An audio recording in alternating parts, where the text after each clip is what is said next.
What's good, y'all? It's your boy Ross back at it again with another video. So we're gonna check out, how did Teddy Long come up with the one-on-one with the Undertaker? His iconic line that he would say to anybody that, you know, was doing something that they shouldn't have been doing, or to, you know, scare the opposition. Usually it was a heel, and it was always a great time, because you already knew the ultimate punishment on SmackDown was going one-on-one with the Undertaker, player. You definitely didn't want that. So shout out to Teddy Long. We saw him earlier this year.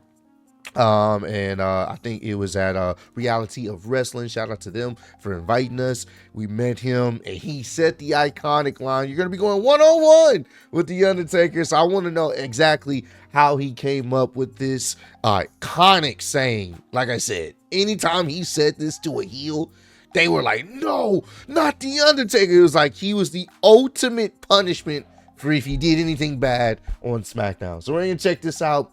We're about to go one-on-one with the Undertaker and see what the hell, how this even came about, man. I was working with this extra and enhancement talent. Yeah, job guy. And Job guy, yeah.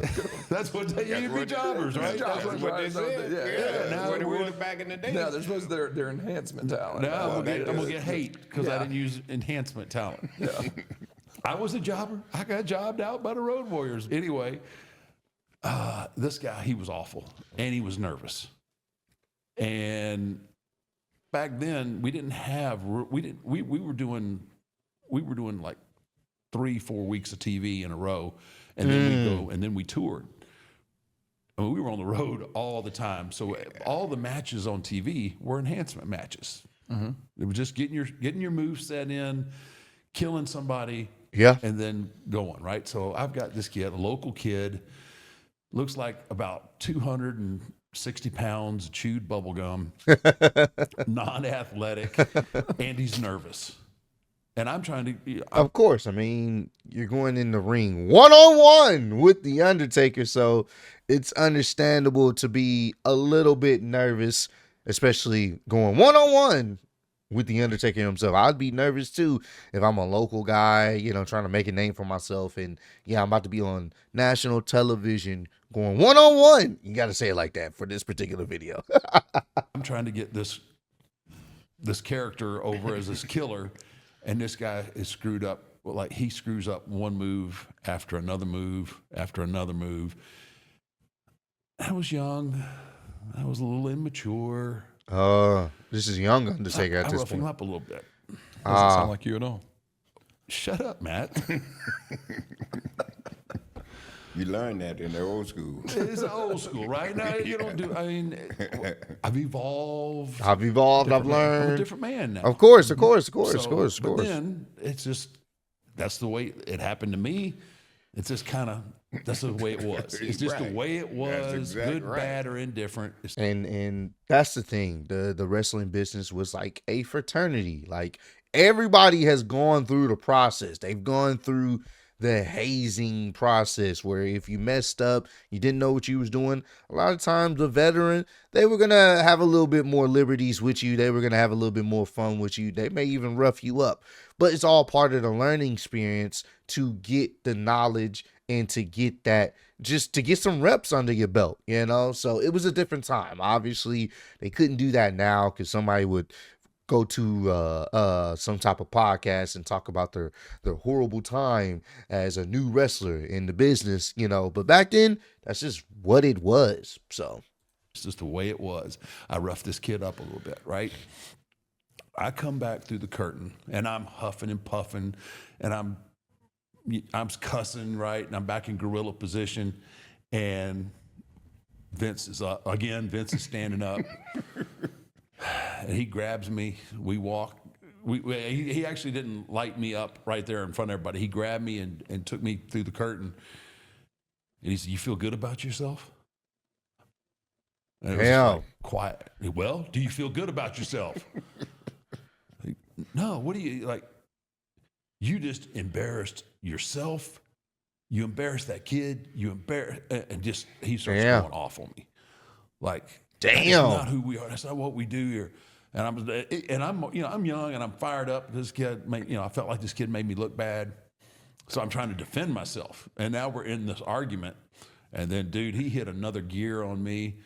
And that's when he says, you know what? Perception is reality. And reality is everybody thinks you're an asshole right now. Oh I'm wow. like, that one hit a little, that one hit a little close. Damn. So we kind of went our own ways there for the rest of the night, and it kind of sunk in. Like I get what he's saying, right? I do look like an asshole because this kid obviously he shouldn't have been in that situation, and I should have been able to realize that. But you're so wound up. This is how different the business is. And that's crazy. Even Vince McMahon early in the Undertaker's rise, even he didn't have no qualms about, talking to him. Like, hey, what was that? What the fuck was that, bro? Like, this is the thing. When you're coming up into the business, especially around that time, Vince was still the be-all, end-all, So if he felt like he was doing something that wasn't cool and wasn't necessary, he didn't even chew him out in front of everybody else. He talked to him. You're like, hey, bro, what the fuck was that? And you get that level of understanding and respect for that person because it's like, damn, bro. He's making you realize, you could have went about that a whole different way.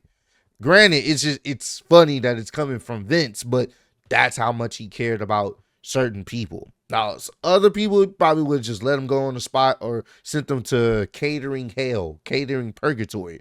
But for people that he felt like was going to be something or had real big interest in, he was going to talk to him more on a son-father type relationship because he sees something. And what's crazy? He didn't really do too much of that with his son, and the son wanted that kind of relationship a little bit more, that's another conversation for another day, but yeah. Is today compared to then, it's evolved in such a good direction for the most part. But back then, you took every, and Teddy, you can attest to this. You took every little thing that happened, and it was blown completely out of proportion. It's because you thought that it was going to hinder your growth or hinder your rise or where you were going to be put on the cards and everything else. It was just So I did. He cussed, and I deserved that cussing. But there's a few other ones that I took that I didn't necessarily need. But there you go. That one actually was a lesson taught and learned. So I learned from him. I watched him, and I made sure I didn't do none of that. You know how I come up with one-on-one with the Undertaker? I was in Madison Square Garden. I never will forget. And Stephanie went out and introduced somebody. Well, when she come back, Vince was waiting on her. And I was standing there, and he stopped her. And he wasn't cussing her or nothing, but he was telling her, he says, when you introduce people, I want you to put some emphasis on it. Make it mean something. He kept doing this, so. kind of like you did to Randy, right? Yeah, go ahead. Go ahead. So he kept doing this, and so I got it, So I went out that night, and I made that first introduction, one-on-one with the Undertaker. And I come back, and he did that to me, and I just kept right on walking. So that's where you got. I mean, you wow. made that mistake by someone else. I saw him getting on Stephanie about it. He didn't even. And that's the crazy thing, how some of these iconic lines and iconic situations happen because of circumstance or being there at the right place. And you're not even thinking about doing it, but you see something, you're like, I'm going to take that and probably use that. And it's still one of the most iconic lines in wrestling history. You're going one-on-one with the Undertaker. It's fucking love that, man. That's actually interesting how that even came about. I was standing there. Yeah. But I kept remembering it. I said, okay, I got it. I see what he wants. Mm-hmm. That's just being a professional, picking up on things like that. You know what I mean? I wanted to satisfy that. You didn't want that man now getting on you, man. There is absolutely zero chance I would have ever went on commentary. Oh, they got it the absolute worst. Oh. I've heard horror stories. And this is the thing. This is why we checked out a video of how Michael Cole's commentary seems more fluid, more relaxed, not forced. They just kind of reassured or reaffirmed that idea that Vince if you're on commentary, it was hell, because he damn near wants you, especially in the later years when he became, wanted to micromanage everything. I can only imagine some of the shit he was saying in their headset, and they got to call it straight. They still got to do their job. So it's, whew, jeez, bro. About He made Nick Foley get up and leave. Yeah. He was cussing him so bad, he got up and left.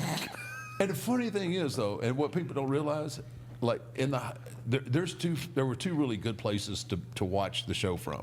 Yeah. Either at gorilla position next to Vince, or go to the truck and listen to Kevin Dunn communicate to his people. Oh, just priceless. But the thing is, and I get this, and I know it doesn't really bother me, but when it's done, it's over. Like when the show was over, he wasn't mad at Mick. He wasn't mad at, no one's mad at anybody. But in the heat of the moment, and especially during when we were getting our tails handed to us in the ratings and everything, man, it was a little tense. It's because you care. You know what I mean? It's because you care. And that's the whole thing. It's like in any business, when that leader is in those moments like that, I think a lot of people don't realize that business owner, he's got or she's got everything on the line. Yeah. All their money, their family, their reputation, everything is on the line. If it fails, they lose everything. You know what he told us one time in a meeting? He walked in there and he started talking. He says, and by the way, all of you running up to me talking about how's my family doing? You don't give a about my family. God damn it, I don't want that ass kissing. I don't want that. That's what he said. That sounds about right. No, he told us that in the meeting. And He was surrounded by those. he told us that Taker was the mule. He told us that in the meeting. He's carrying the company. I'll tell you what he is, the goddamn mule. Yeah. You know what's funny? That sounds just about right, bro. Because Taker said it in like a subtle way. Like there was a lot of those out there. Yeah, I'm sure there was a lot of people that were ass kissing to essentially get higher in the card or pull a little bit of favor with Vince. And Vince was like, man, fuck all that. You motherfuckers don't give a damn about my family. You know that. Stop that shit. Stop it. Cut it out. One thing about Vince, and I know that obviously he's dealing with what he's dealing with right now. One thing about Vince, he is true to who he is, bro. What you saw, like I said, that whole documentary about, people have this perception that the character is more or less who I am. That's not the case. It fucking is. It is. The Vince McMahon character is more or less what you would see behind the scenes, especially if it's involving WWE and the business at hand. That's who you saw. It was just eccentrified a little bit even more, but that's who you saw. So what you see is what you get. So it's one of those things where it's like, it's interesting to hear how he was, even with the top guys, like the Undertaker. And it's very interesting how we even came up with the 101 with the Undertaker line slogan. It's pretty cool. Comment down below. Let me know some other wrestling related videos y'all want me to check out. Appreciate all the love support y'all showing on the channel. Road to 150K. Appreciate y'all kicking with me. See y'all next one. Peace.